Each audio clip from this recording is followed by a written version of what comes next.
Good evening and welcome to Broadcasting Scotland. This evening, I'm afraid you've got me, Sam Payton. I'm filling the seat. And this evening I have Ruth Watson from Scotland the Brand joining me to go over some of tonight's stories. Hi Ruth, how are you? I'm very good, thank you. Thank you for having me on. Thank you for joining us. And how's things been with you with Scotland the Brand lately? Well, Keep Scotland the Brand has I've been sort of watching the news with slack-jawed horror, really. Pretty much everything we feared might be going to happen and were promised where it was not going to happen looks like it's unfolding before our eyes. So I've been pretty busy trying to work out what it's going to mean for the food sector, food and drink sector, and our farming and well, just the quality of the food in our plates. But I'm not seeing a lot that gives me cause for hope. But you never know, that might change. Yeah, fingers crossed. Because I know later on we're going to be talking about the Tories and the fisheries. But just now we're going to talk about HS2. Boris Johnson's cabinet has been given its approval for the whole of the HS2 high-speed train line to go ahead with work expected to start within weeks. The Prime Minister announced his decision to the House of Commons, saying the government believed it should proceed despite spiralling costs up to top £100 billion. He's committed to both London to Birmingham rail line and the next phase from Birmingham to Leeds and Manchester, saying he would integrate the project with the Northern Powerhouse Rail and a wider scheme including a fast link between Leeds and Manchester. However, he was critical of the management of the project and says he would put a minister in charge of overseeing HS2 as a full-time job to avoid further blowouts. HS2 will lose responsibility for redeveloping Euston Station, which will be undertaken as a separate project, meaning high-speed trains are likely to terminate at Old Oak Common in London for some years. A new body may also be set up to deliver the building of Phase 2B, from Crewe to Manchester and the West Midlands to Leeds, along with the Northern Powerhouse Rail, under the umbrella label of High Speed North. Johnson said the train line would go ahead in its entirety, but there would be a review as it was right that we integrate the methods and costs as we go forward. This could mean that other parts of the overall network are built first. The Cabinet has given high-speed rail the green signal. We are going to get this done, Johnson said, adding he hoped the first trains would run by the end of the decade. However, the Prime Minister refused to commit to passing legislation for the second phase in this Parliament, after questioning from the former Transport Committee Chair, Lillian Greenwood MP, which could alarm northern politicians fearing further delay. Andy Burnham, the Mayor of Greater Manchester, said he welcomed the headline commitment to HS2, but warned there was a lot of detail lacking on what would happen in the north. He's asked the government to set a firm timetable for Northern Powerhouse Rail, as well as the Northern HS2, Spurs, Leeds and Manchester. The high-speed line's growing price tag led Johnson to request a review of the schemes last summer.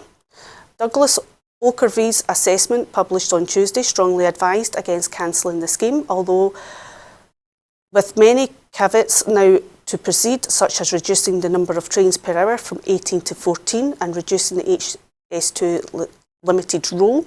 Oakervee said the original rationale and need for additional reliable railway capacity still held and that there were no available alternatives. The decision to go ahead will be controversial, with many backbench Conservative MPs whose constituencies are affected by the train line running through them. However, there has been pressure on the government not to abandon HS2 from a number of regional politicians, including the West Midlands Mayor Andy Street. Johnson also unveiled a host of other regional transport policies in an attempt to head off expected criticism over the money that he will eventually be spent on HS2. He said the transport revolution is local, it must be local, but we cannot make these improvements in isolation from one another. We have to fix the spine, but some of his Tory backbenchers were deeply critical of the decision. Andrew Brigden, the MP of North West Leicestershire says it would be an albatross around the neck of the government and branded it unloved, unwanted and grossly mismanaged. Environmental groups were also disappointed with Greenpeace saying it would destroy ancient woodlands, and Friends of the Earth said HS2 is a costly and damaging mistake which would threaten wildlife, destroy ancient woodlands and do nothing to reduce climate-wrecking pollution. Jeremy Corbyn, the Labour leader, criticised the government's management of the project, which was first announced by Labour in 2009, and called for fares to be affordable. Corbyn also highlighted the Prime Minister's tendency to announce big, shiny projects that later fail. Responding to the HS2 announcement, SNP Westminster leader Ian Blackford MP said, if the Prime Minister is truly committed to rail connectivity across these islands, he should engage with the Scottish Government to improve rail links from Scotland to the major cities in the north of England, such as Manchester, Newcastle and beyond. With the UK Government seeking a review of the second phase to build the line in the north of England, Scotland must not be left last in line. Building the line from the south up simply does not address connectivity. And if the UK Government want to make real progress and real improvements, work should also start to improve the connections from Scotland to the north of England and onto London. However, the announcement also raises some serious questions about the Tory government's sheer mismanagement of the project, the spiralling costs attached to it, and the endless delays. No number of prime ministerial vanity projects will ever heal the economic damage and the damage to connectivity which this Tory Brexit will inflict. Now, Ruth, with the HS2, do you think it's going to make any improvements to the Scottish industry in regards of people being able to travel? Because if they're not going to do the connection from Scotland and they're going to stop in the north, you know, there's still not going to be that easy connection between Scotland and London. Even if the project is completed according to the original plans, it's still going to shave 18 minutes off the journey between Birmingham and London. I join many people in wondering what on earth this has all been about. If you're wanting to improve connectivity, then surely you should be looking at the east-west connections between the communities living across the north of England, creating a true network, which means that people can travel directly without having to take vastly circuitous routes. And for the amount of money that has been spent acquiring the land and, quite frankly, leaping across a budget sheet with gay abandon, you would think that they would be able to save a few more of these conservation woodlands that they plan to trash and just bring down general rail fares so that the rolling stock and rail travel becomes a pleasant experience once more. I really can't see at what point the cost-benefit analysis meets reality. Yeah, even with the moment they're saying that the Scottish Government's paying 9% towards the cost of HS2, we're not really going to see any immediate benefits when it's completed if we are still part of the UK. And even if we're independent, we're still not going to get any benefits because, again, it's not connecting Scotland to the major cities in the north. I can only imagine that the people that most likely to see the benefits of this are the people who sign the contracts. Yeah, exactly. Yeah, the individual person's not going to be, but benefit. But I guess if you live on the rail line and if you live on the route and you want to get a house further out of the artery, then you might think that it was going to be an advantage to you to shave 18 minutes off your journey. But the people that I've spoken to who live down near to the route, the general consensus appears to be that this has been done primarily, as is often the case, to suck the lifeblood towards the gaping, greedy maw that is London. Yeah, it seems to be doing that, doesn't it? It seems to be very London central. it's not exactly going to be sharing, economy with the rest of the UK, because it's bringing more people are going to move closer to London rather than people commuting, and you want a real, and you want people to be able to, be able to commute, but affordably as well. It's not just a commuting issue, though, is it? It is. I think you're right that the rail line has been developed primarily with a view to helping people get to London. I can't help feeling, because I'm a cynic, that living in London has become so unaffordable that the crucial and essential body of humanity, which cleans the bins and the toilets and looks after the children of those who can afford to live in London, are going to be sort of encouraged to live in the satellites and come in and out. I mean, I think that the inordinate cost of a season ticket is going to be balanced by the slightly lower cost of living, because London has become so unaffordable. So I suspect that this primarily is a way of sort of having almost, if you'll forgive the analogy, almost a sort of shanty town vision for London, that you don't have to, all these property developers who are being very inconvenienced by having to provide affordable living, if they don't have to worry about affordable living because people can afford to live in another city elsewhere, then I suspect that this is a way of servicing an increasingly unserviceable and unlivable city. If you really wanted, if the Conservative government really wanted to make a difference to the economic powerhouse, the northern powerhouse, one of these increasingly ghastly cliches they seem so fond of, they would be working ever harder to improve the connectivity between communities within the north of England and their immediate neighbours, or, for example, provide satellite and reliable and affordable transport down the outer reaches of the country rather than the central spine. It seems to me as if somebody's gone to Japan, seen how well they do things over there and gone, ooh, we'll have one of them, without actually taking into account the general cross between incompetence and greed that seems to be going into this. Yeah, I completely agree with you there, Ruth. But yeah, it seems to be, somebody's seen an idea, as you say, in Japan and then decided to bring it over here, but not taking into consideration everyday living, how people commute. Right, now we're going to move on to our next story. Ursula von der Leyen mocks Boris Johnson's Australian-style trade deal.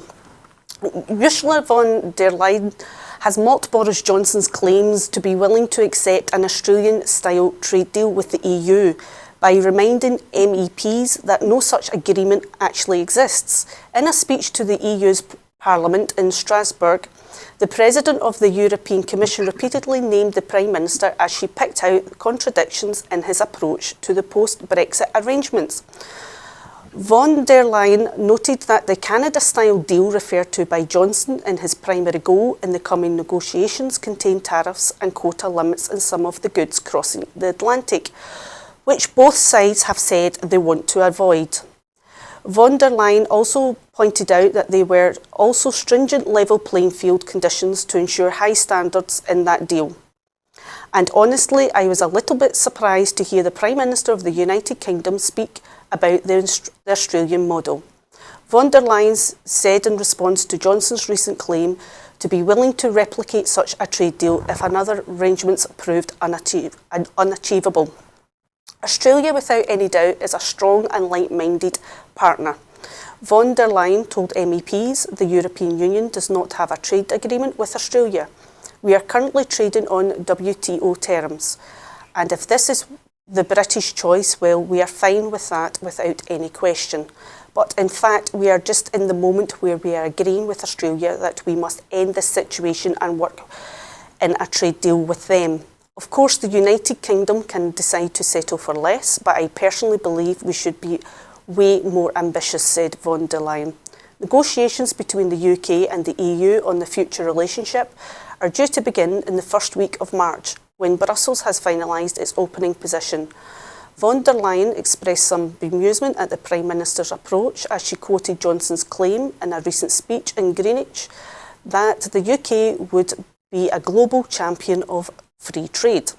Frankly, this is music to our ears. However, the former German Defence Minister insisted that the free trade agreements with the EU, free trade agreements the EU had with Canada and Japan were not just increasing our bilateral exchanges of goods and services, people and ideas. They also raised standards on a broad range of issues from labour rights to environmental, and this is what makes us proud of them.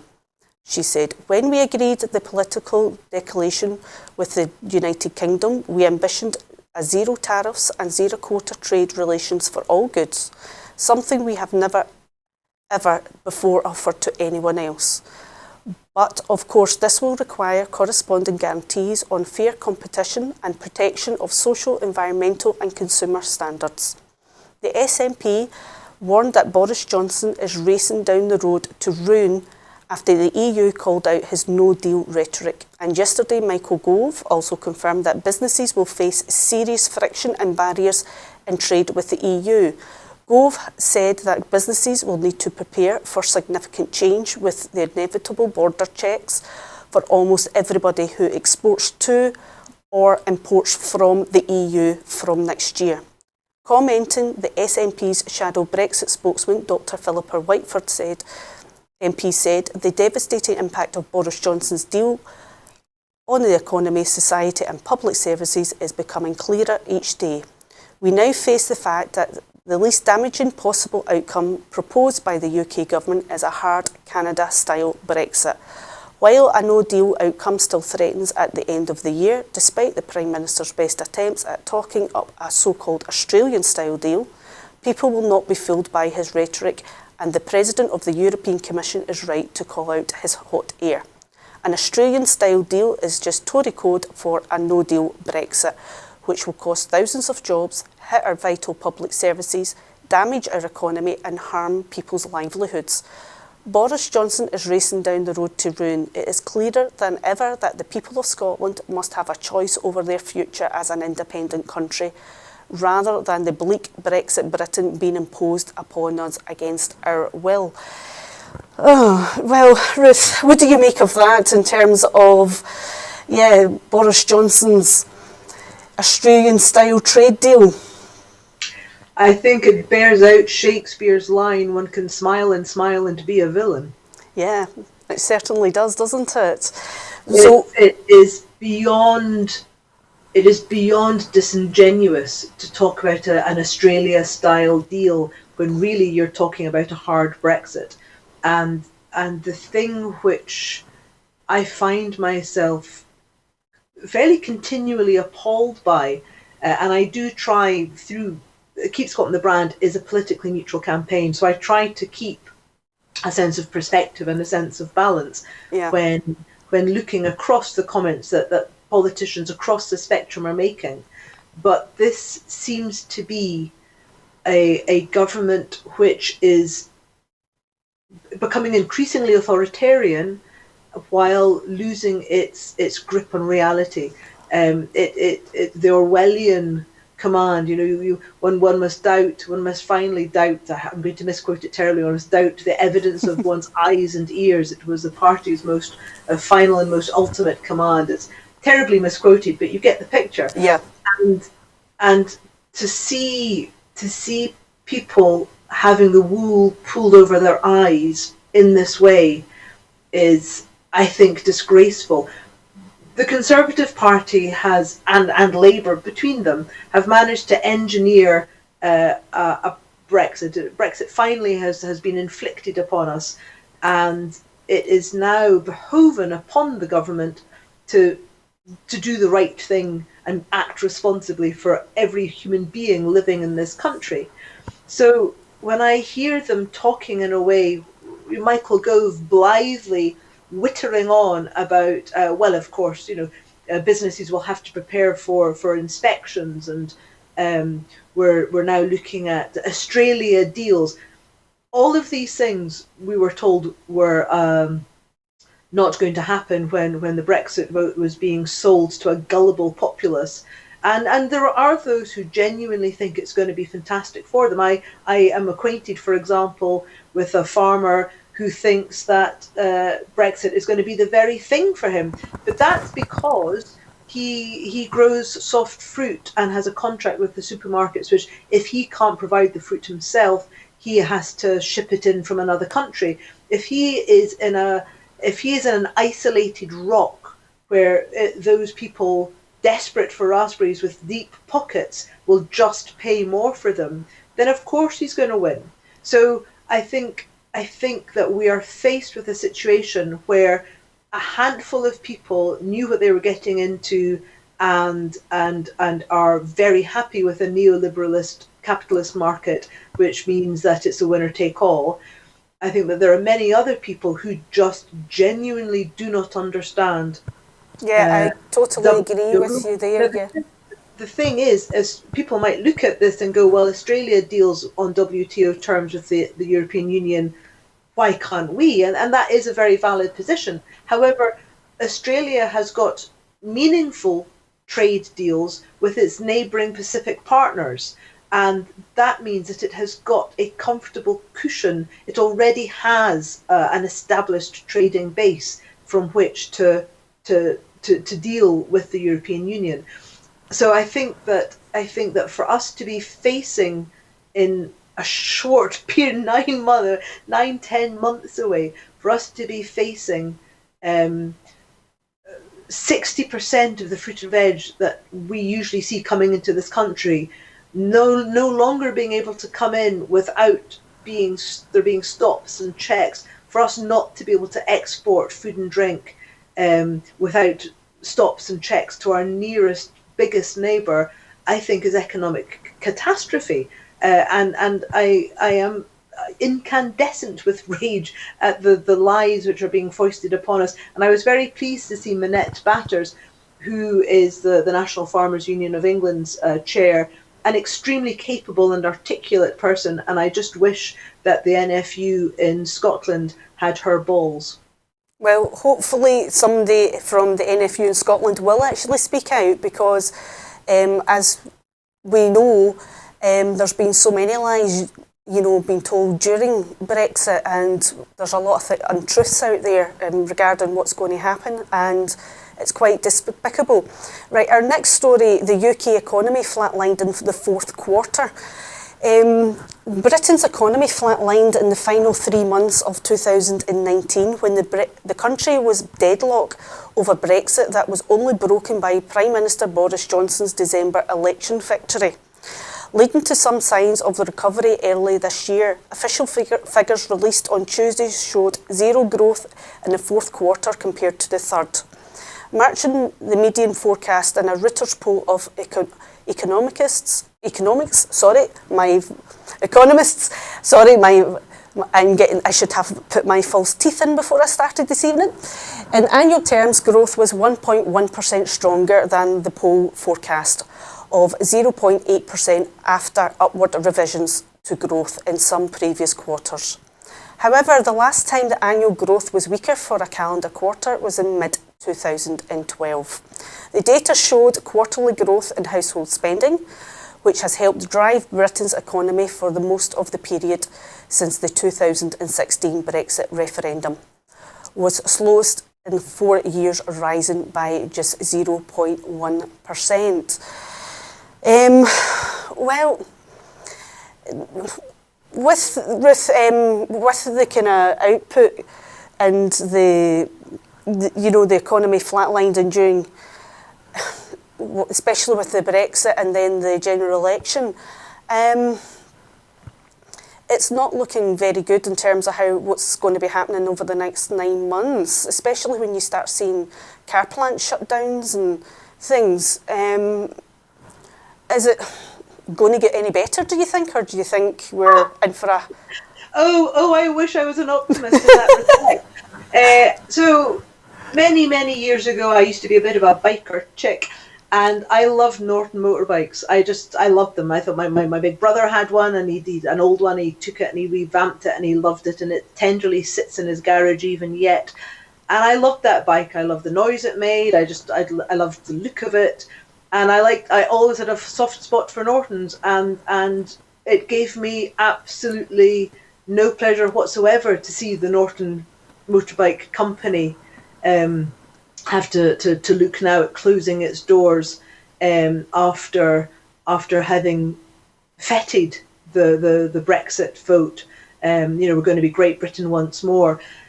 And I think that this is just an indication, yet again, of the calamity coming towards us. The biggest driver for economic growth in the last year and a half has been companies preparing and stockpiling. Now, those stockpiles for many people are now in place, so they don't need to stockpile anymore, unless you're dealing, for example, with medicines. So, if you're somebody who, for example, needs particular medications and you can't get them because they're being stockpiled, that's not going to do you any favors. But the stockpiles are there, and things like medicines which have a use by date. It's quite funny you mention medicines. Stockpile. But if you're looking at the something mechanical, for example, or PC or as parts, then the stockpiles in you don't need any more. I think the one thing which I find surprising is that the pound. The UK's economy is pretty much tanking, and people are looking at the pound in horror.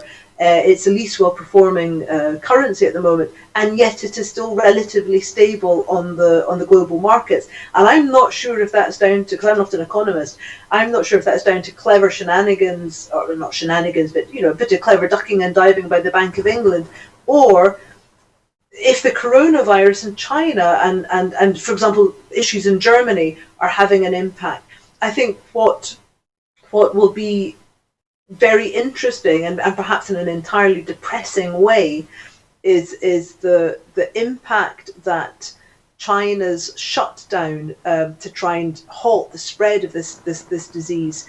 I wonder what impact that is going to have. I think that we may well see economic upheaval that we hadn't anticipated on top of Brexit because of what's happening within the Chinese. I think you're right there with China, because I think with China at the moment, because everything's been halted, that's going to end up having an effect over the next few weeks, especially for businesses that import from China, and we are going to see a knock-on effect of that. But most things now, most businesses import from China. That's the reality. So it's going to be very interesting to see the knock-on effect of that, and it really depends.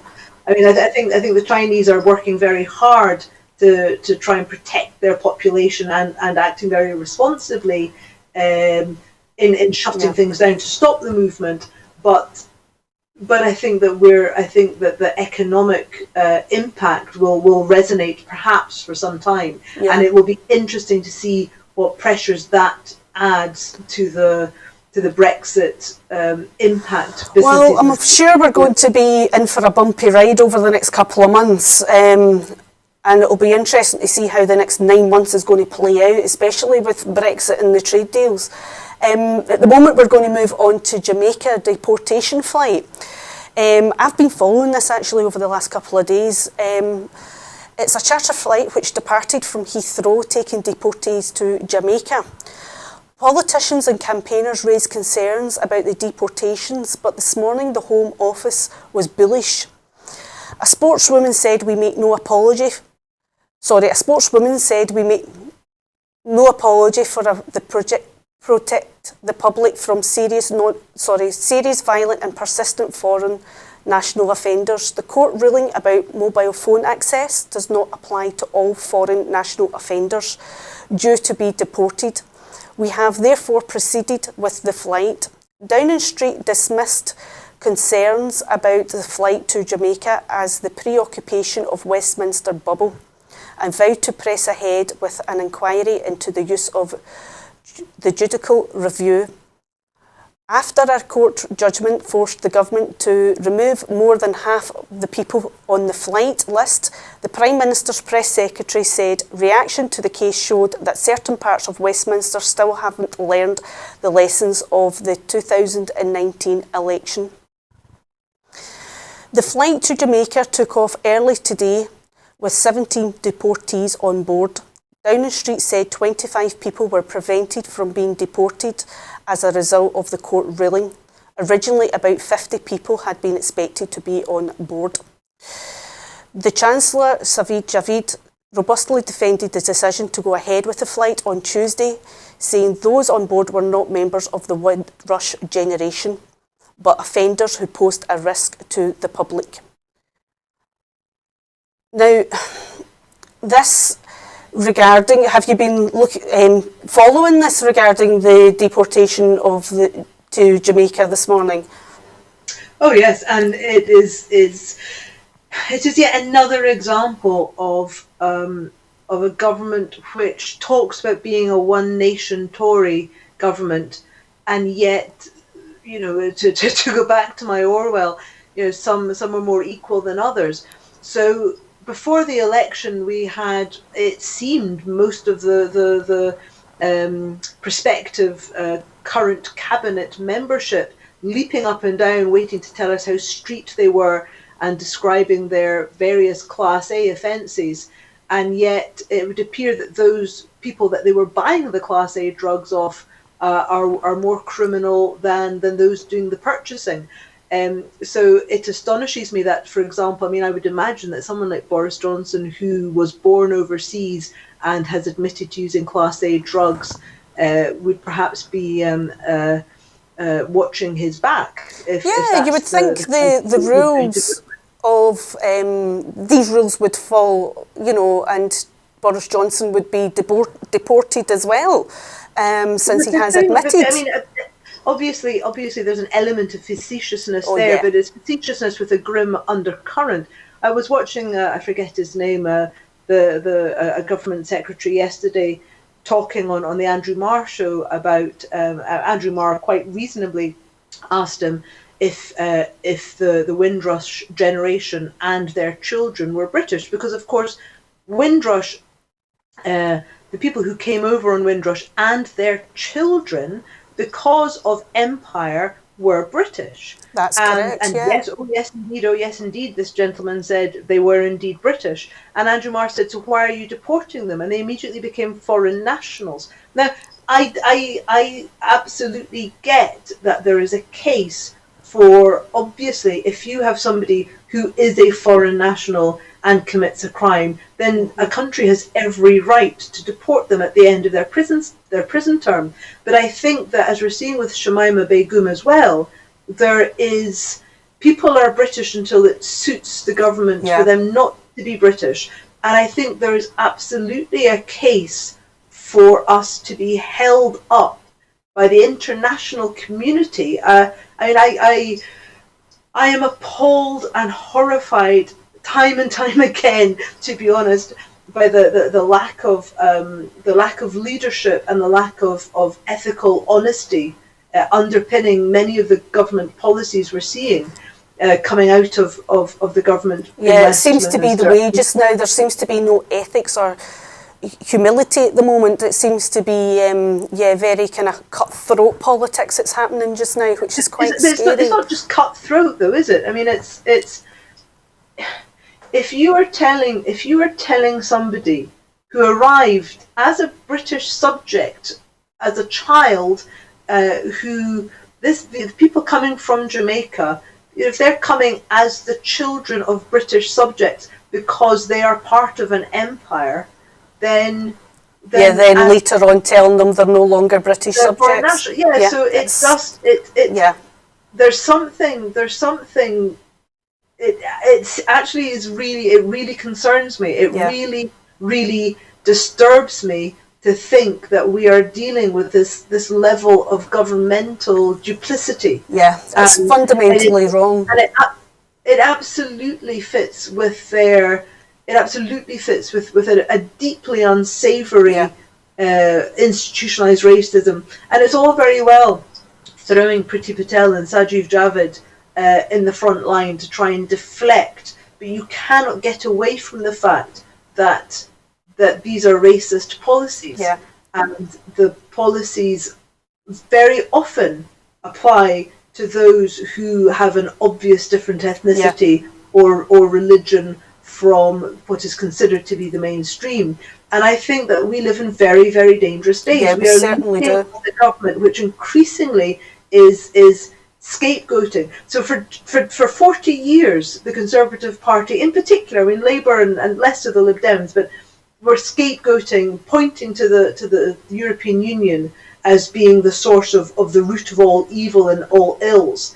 And now that we have been dragged out of the European Union with an illegal referendum and a Russia report still to be released and no end of lies and misdemeanours to get us to this point, they now have realised, I think, that they have to find a new scapegoat because they can't blame the EU, so they're now going to have to find other people to other. And I think it bodes extremely ill for our society that this is allowed to happen. I know, it's quite a shame. Right, we're going to move on now to the next story, which is the SNP warn Tories are getting ready to sell out Scottish fishing. Again, yeah.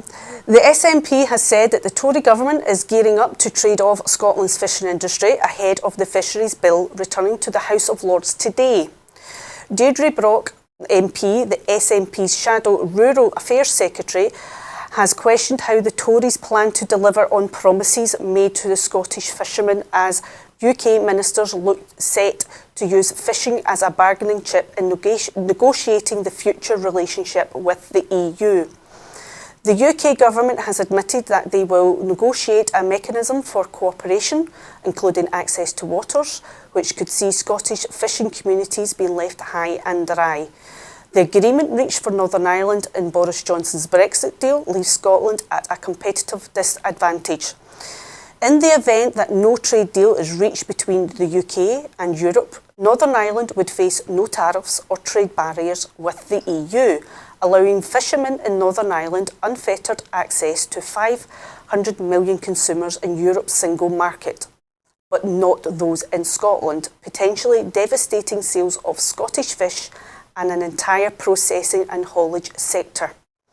Yesterday, the Scottish Salmon Producers Organisation said Boris Johnson's Brexit deal will place huge unnecessary financial and bureaucratic burdens on the UK's biggest food export and cost the industry up to £9 million a year. Commenting, Deirdre Brock, MP, said it is as clear as day that Scotland's fishing industry will be on the table for a post-Brexit trade deal, and the Tories should be honest about that. Boris Johnson yet again made huge promises he knew he could not keep. The Tories sold out Scottish fishermen on our way into Europe, and now they are gearing up to do the same again on the way out, by preparing to use Scotland's multi-million-pound fishing industry as a bargaining chip in negotiations with the EU on the future relationship. And the fact this is being introduced in the unelected House of Lords only serves to highlight the Tories' contempt for the Scottish fishing. The SNP wants the best possible outcome for all of Scotland's fishing fleets and our wider seafood industry, and we will do our best to secure that. We will hold the Tories to account for the promises they made, but first they must be honest about how they intend to secure a close economic partnership with the EU without putting fishing on the table. It's time Boris Johnson started telling the truth.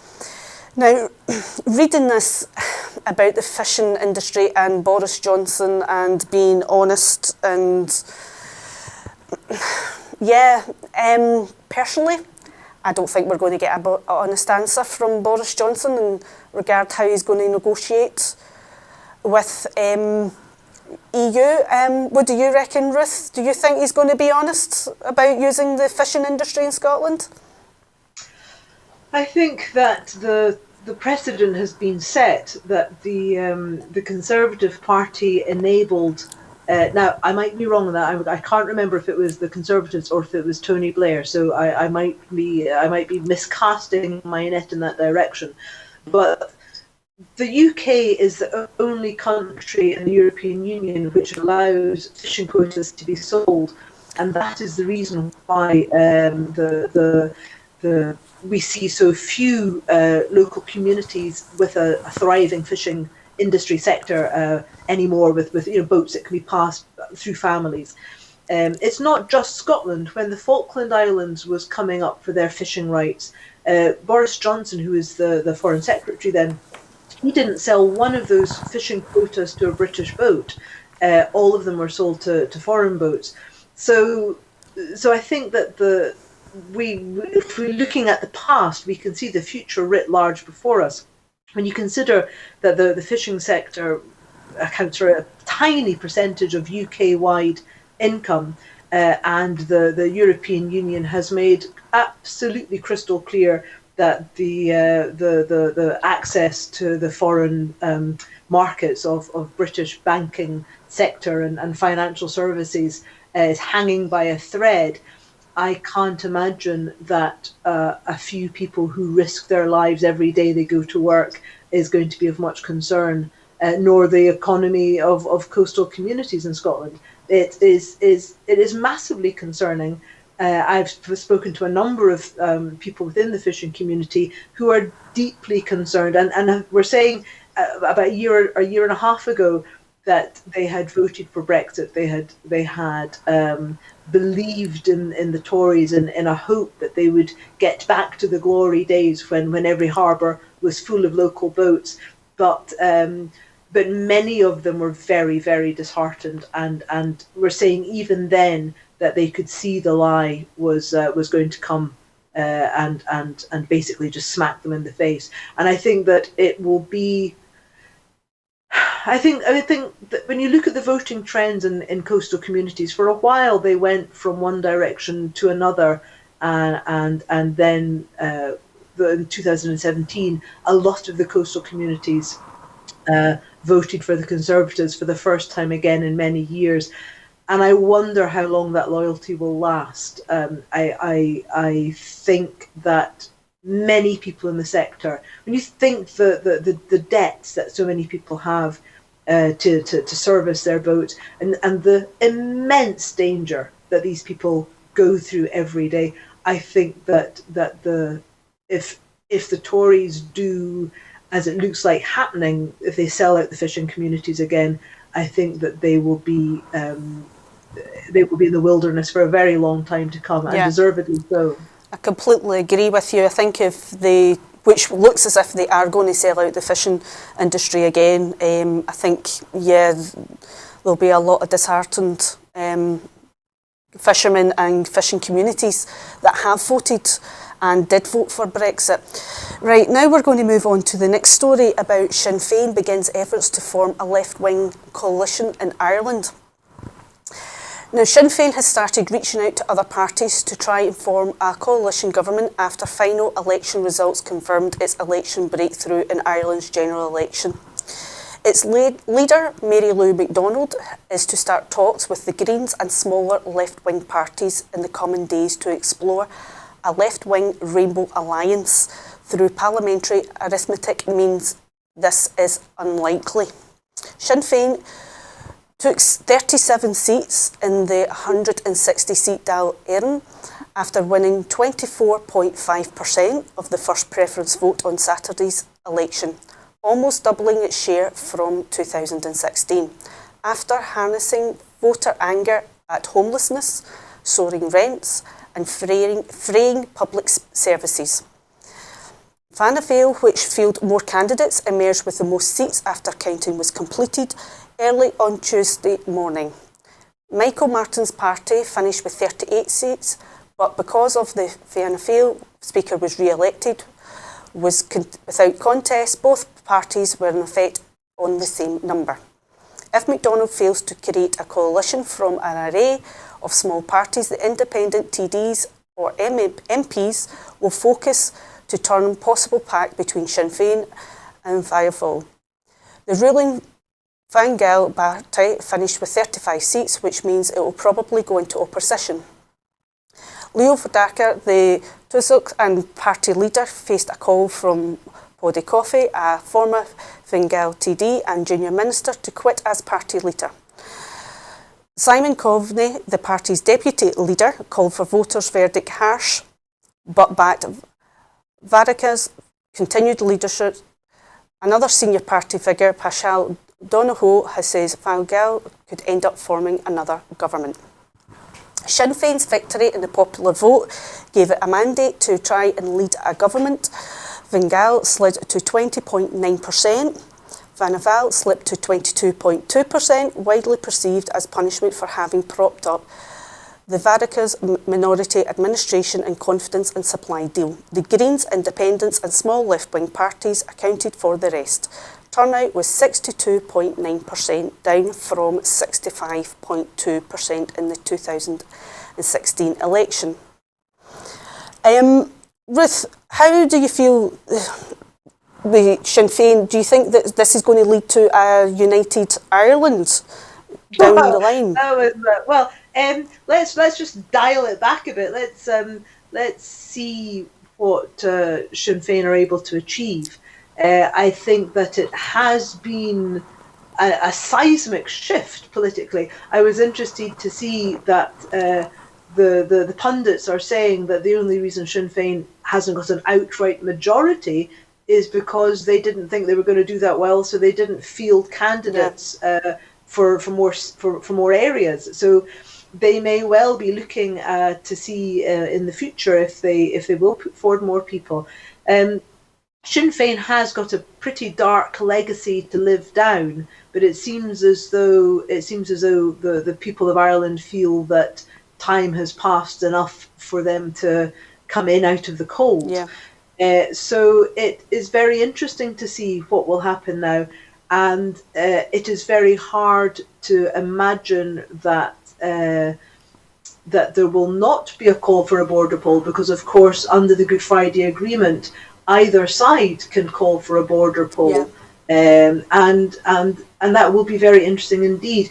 I remember being at a meeting where, and I can't remember if it's Fine Gael or Fianna Fáil, but one of their politicians or representatives was there, and they were saying that that they weren't sure how much the people of the Republic of Ireland were ready yet to have a border poll and welcome the people from the north in, given what a large percentage of quite radical and violent so-called loyalist tendencies there were. I've got friends who live in the north, and they say that the ideologues, the UVF type of people, they're not to do with ideology, and as with the IRA, for many of them it was about just being thugs and making money. So I think it is very interesting when you see the Reverend Ian Paisley's widow last year saying that she would be open to a united Ireland as long as religious freedoms were maintained. That's a pretty big shift. So it's a step in the right direction. Well, it may well be that the whole of the population across Ireland is looking at reunification. Yeah. I think that Brexit may well provide the trigger, because the biggest thing for everybody, or for most people, I believe, I understand, is the prospect of violence coming back, and the prospect of violence. That's basically what we hope will never happen again.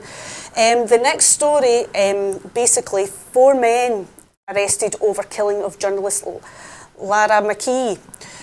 Now, 4 people have been arrested in the investigation into the murder of the journalist Lyra McKee. The men, aged 20, 27, 29 and 52, were detained under the Terrorism Act in Derry on Tuesday morning. A police service of Northern Ireland spokesman said they had been questioned by detectives at the Musgrave Serious Crime Suite in Belfast.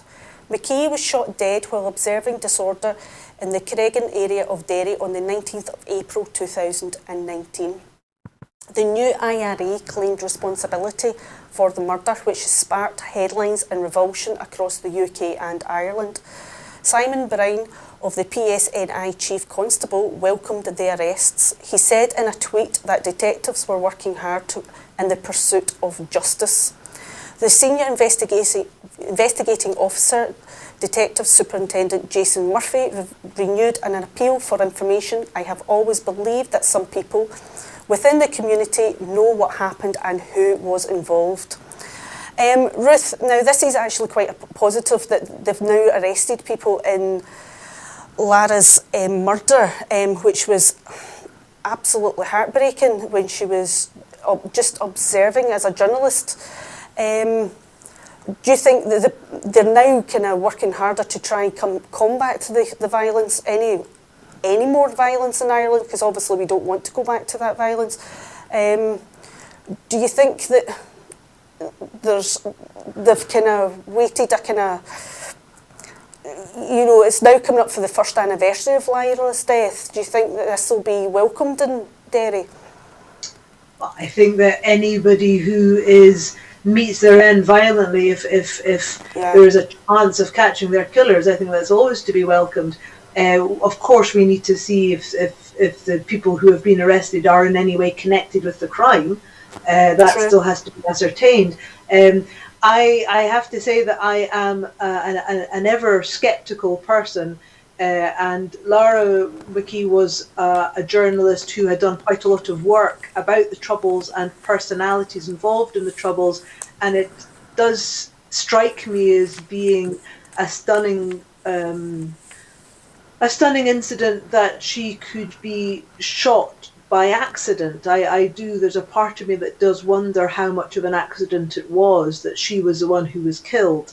It may well just be a very unfortunate and sort of ironic connection, but I do wonder if perhaps there's more to this that we may yet see. But the prospect of violence returning to the island of Ireland is so appalling. To think that a peace that has lasted for so long after so many centuries of misery, I think that it is criminal that we have been allowed to get to this path where criminal organised gangs, which quite frankly is what I don't think many of these gangs in Northern Ireland have an ideology. They just hang an element of respectability over it, or try to.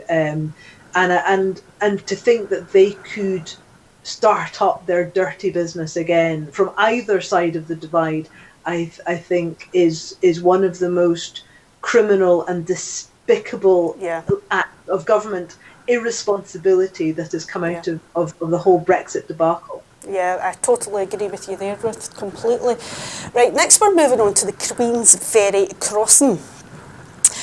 The Cabinet Secretary for the Transport Infrastructure and Connectivity has visited the Queensferry crossing to be given an update on the efforts to reopen the bridge.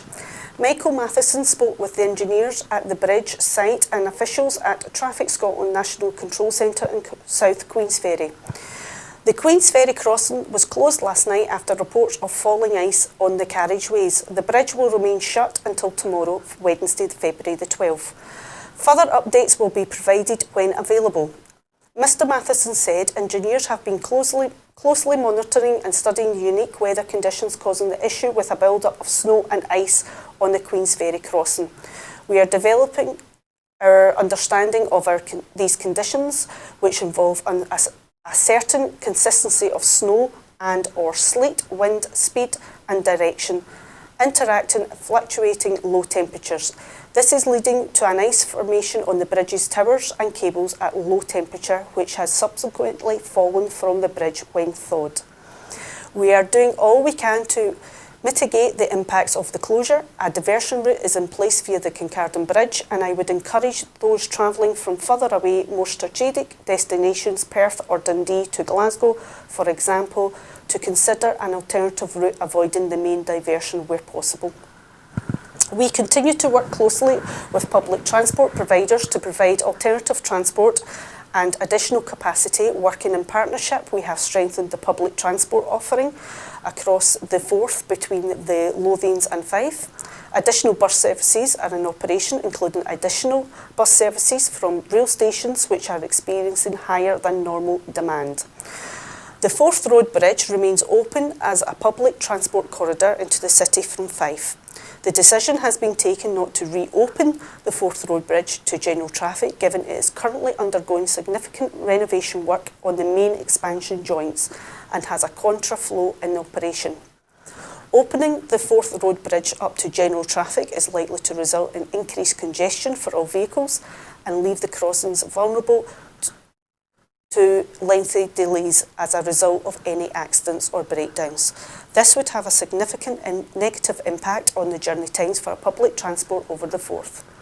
Looking ahead, we will implement constant monitoring of the Queensferry crossing when similar weather conditions are expected, with a particular focus on the areas we now know as vulnerable to this ice accumulation. We are taking steps to improve our traffic management response to any incidents so that ice can be cleared and any risk minimised. Given the weather forecast for similar cold conditions, we expect this will be during the course of Wednesday, which is the February the 12th, and we will provide further updates as soon as they become available. Safety of the travelling public is paramount, and we will reopen the bridge as soon as it's safe to do so. I appreciate the frustration this closure may cause, and I very much appreciate the public's patience and cooperation at this time. Now, there has been quite a lot of controversy regarding the bridge closing, especially on social media. I personally, I live next to Erskine Bridge, which we see closing quite a lot due to high winds. Surely it's better to close the bridge and keep the public safe rather than keeping it open and having dangers of thawing ice falling from the lines onto the travelling public. Would you not say so, Ruth? Would it not be? Because on Twitter and on Facebook, on the social media, there seems to be a lot of criticism for the decision to close the bridge at the moment, which I find quite strange why people would be criticising the closure of the bridge when it's a safety aspect. I think the implication in those criticisms is that in some way the Scottish Government has been deficient in the design of the bridge. I think that is some politicians and some commentators doing what they want to do and just creating a buzz for themselves, and it's worked, hasn't it? You're talking about it. So I think that the fact that bridges across the whole of the United Kingdom are closed in bad weather and exceptional weather conditions, if you didn't do that and there was a problem, well, you know, then people were injured or inconvenienced by being stuck on the bridge, there would be more of a catastrophe. So you have to err on the side of caution. Has the bridge been designed to the best of the abilities of the engineers? It would appear to me to be undoubtedly so, as are most of the bridges that I see across the United Kingdom. They all are built to the best specifications that people have at the time. And I think that as a nation, we have to get our head around the fact that we can't have everything all the time. So I don't know if you're a reader of sort of, Georgian literature, but if you read the old Victorian books, when somebody gets ill with a cold, they can be lying in bed for 6 weeks. And now, if you take more than 3 days off, you're expected, your people wonder what's wrong with you. I think that in many respects, our culture now is so immediate that we expect to be able to do all things at all times, and it should always be business as usual. Now, obviously, one wants to keep the economy going, one wants to be able to go to work and come back again and not be worrying about, am I going to get stuck in snow? Am I going to get home for the kids? Are the kids going to be sent home early? There are all of these things which our modern society is throwing upon us, the different pressures. But you do also get to the point where perhaps we need to have a grown-up conversation with our employer and the education and say, look, you know what, if the weather's not good, I'll work from home. And there are some people obviously who can't manage that, but but we have to be grown up about this. Yeah, I If agree with you. If there's Yeah. an extreme weather condition, well, we're not going to head out with the snowshoes and the huskies. So sometimes do work from home or not. Yeah, definitely, Ruth. I completely agree with you. Yeah, we do need to sometimes we just need to have the kind of grown-up adult conversations with our employers or the education. Right, I would like to thank you, Ruth, for joining me this evening on Thank you for having me. Broadcasting Scotland, and thank you very much. And thank you to everyone else who has joined me this evening in my first ever presenting on the hot seat. So, got a bit tongue-tied, but we got there in the end, so thank you very much. Once again, Broadcasting Scotland is run by yourselves. We always need your support.